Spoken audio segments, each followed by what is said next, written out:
Την περίοδο του Μεσοπολέμου, στα πλαίσια γενικότερης υγιεινής και διοργάνωσης του χώρου, των χώρων όπου γινόσατε πωλήσεις εμπορευμάτων, είχαν προγραμματιστεί διάφορες δημοτικές αγορές. Στο Δήμο της Αθήνας πραγματοποιήθηκαν δύο από αυτές. Η μία ήταν της Ψέλης και η άλλη ήταν στα Πετράλωνα. Είναι και οι δύο έργα του Αλέξανδρου Πεταξά. Είναι ένα κτίριο της περίοδου του μοντερνισμού με κάποια ελαφρά στοιχεία νεοκλασικά, σε κάτι χιονόγραμμα. Χτίστηκε από το 1935 έως το 1937 τελείωσε, δηλαδή την ίδια περίοδο που τελείωσε και η κατασκευή της Φωκενός Νέγρη. Λοιπόν, επειδή στη Κυψέλη γενικά πριν την ανοικοδόμηση δεν υπήρχαν μαγαζιά πολλά, αυτός ήταν ένας χώρος ο οποίος ήταν χώρος τοποθετημένος, ας πούμε, πήγαινα να πάμε στην αγορά, ας πούμε, να ψωνίσουμε. Ήταν ένα πραγματικά εμπορικό στέκι και όχι μόνο, γιατί είχε όλα τα μαγαζιά εδώ, δηλαδή είχε πολλών ειδών μαγαζιά, δηλαδή είχε μπακάλικα, χασάπικα, ψαράδικα, μπαχαρικά κτλ. Ως αγορά λειτουργήσε μέχρι πριν από 5-6 χρόνια. Βέβαια, μετά τη δεκαετία του 70, όταν αρχίσαν να δημιουργούνται τα πρώτα σούπερ μάρκετ κλπ., άρχισε ο ρόλος να υποβαθμίζεται. Μια περίοδο είχε πέσει, ας πούμε, σε κάποια κατάσταση, ας πούμε, παρακμής, όπου εκεί έχει και μεγάλες ευθύνες ο Δήμος, ο οποίος ουσιαστικά ήθελε να απαξιώσει το κτίριο και να το δώσει, ας πούμε, για κατασκευή γκαράζ, πολυκαταστήματος κλπ. Αυτό δημιούργησε ένα κίνημα στη γειτονιά ενάντια σε αυτή την απόφαση ή την πρόθεση του Δημοτικού Συμβουλίου. Βοήθησε εδώ πάρα πολύ και το Πολυτεχνείο το Μετσόβιο, ώστε το κτίριο τελικώς να κριθεί διατηρηταίο και παρόλο που το κτίριο είχε κριθεί διατηρηταίο, εξακολουθούσε να παραμείνει κλειστό για μεγάλο χρονικό διάστημα. Έτσι πήραμε την πρωτοβουλία πριν από περίπου 4,5 χρόνια για ένα δεκαήμερο να ανοίξουμε την αγορά κάνοντας μια σειρά εκδηλώσεων. Αυτό το δεκαήμερο έγινε, ας πούμε, 4,5 χρόνια, διότι υπήρξε ενδιαφέρον από διάφορους φορείς, άτομα κλπ. Να συνεχιστεί αυτό το εγχείρημα.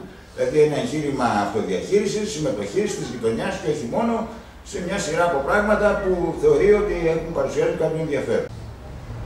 Ένα αυτοδιαχειριστικό πείραμα όπως αυτό της αγοράς που έχει κρατήσει 4,5 χρόνια μας δίνει ένα αισιόδοξο μήνυμα για μας για να συνεχίσουμε.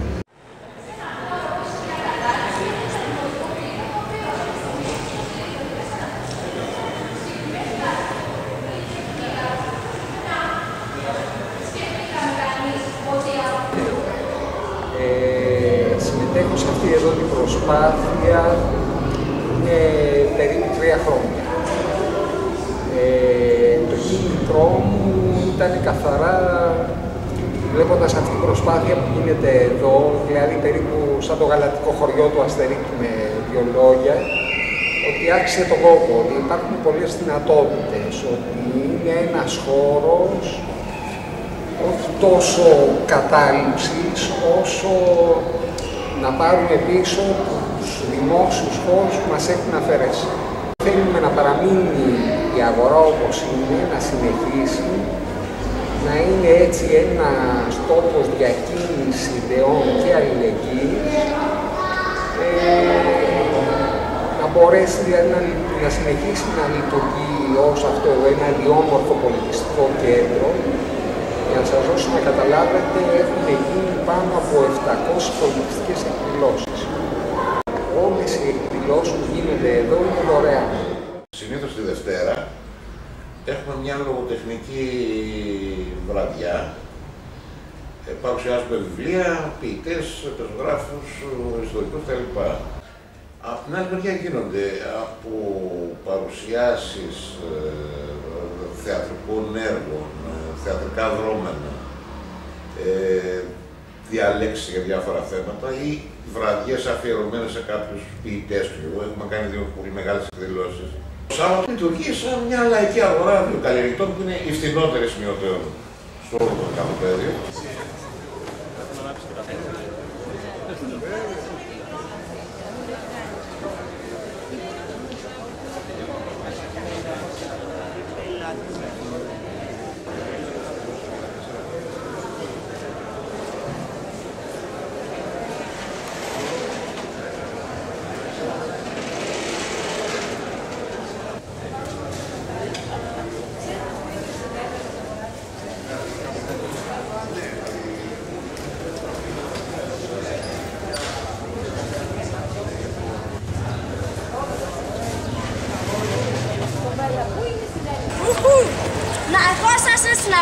τσέλ.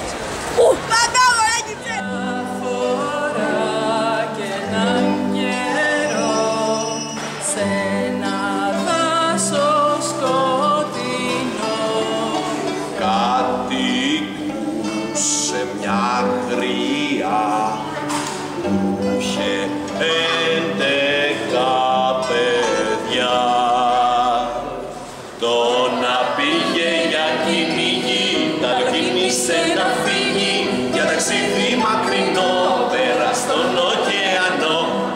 Πήρανε τα μάξι, να πουλήσουνε με τάξη, τα λαδιό πήγαν φαντάρι κι άλλο ένα στο φεγγάρι. Υπάρχει το σχολείο για τους μετανάστες που λειτουργεί καθημερινά. Είναι από 150 μέχρι 180 και ο λόγος που δεν είναι περισσότεροι είναι γιατί δεν έχουν άλλες αίθουσες. Έφτιαξε την βρύση που χτες. Αυτό τι είναι, στάζει. Η βρύση, κοίτα να δεις, η βρύση. Η βρύση είναι στο σπίτι αυτό, θα βγάζει το νερό. Πώς είναι έτσι που βγαίνει το νερό. Ναι, το ξέρω αυτό. Όταν η βρύση, λοιπόν, πας με τη βρύση αλλά δεν κλείνει και τρέχει το νερό σιγά σιγά στάζει. Εγώ Σαΐτ. Είμαι από την Αίγυπτο. Μένω στο Τάβρο. Έχω 2 χρόνια κοιμηθεί στην Ελλάδα. Είμαι Άντρα. Είμαι από την Αίγυπτο. Μένω στην Χαρνούμ. Έρθει εδώ από 2 χρόνια και μισή πριν. Έρθω εδώ για το σχολείο από 1 χρόνο και μισή πριν. Θέλω να μαθαίνω ελληνικά. Συνήθως, πριν ήρθα εδώ και μου άρεσε αυτό το σχολείο και οι δασκάλες είναι πάρα πολύ ωραίες. Και μία φορά κάθε εβδομάδα δεν είναι δύσκολα. Τελείωσα τη δουλειά και δεν έχω κάτι το βράδυ. Καλύτερα να βλέπω τηλεόραση στο σπίτι, να καθόμαι, καλύτερα να έρθω εδώ. Δεν κορασμένο βουλής. Θυμάσαι, Μαρία, στα διαλύματα εκείνο το παιχνίδι που παίζαμε κρατώντας σκητάλι? Κάθε καιρός, τα παιδιά διαλέγουν. Δεν θα βγαίνουν στο σπίτι. Δεν θα υπάρχουν πόρτες κλειστές και κινημένους απ' έξω. Οι άνθρωποι σκέψου, θα μιλάνε με χρώματα. Κάνουμε νότες.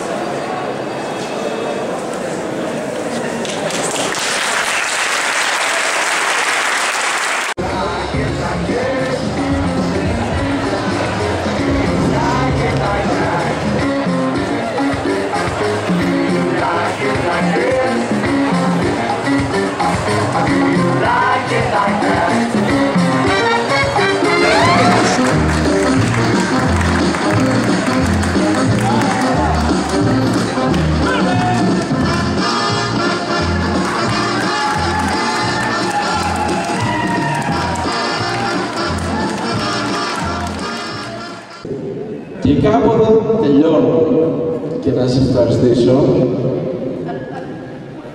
και κάπου εδώ μέχρι γνωρίζετε πίσω.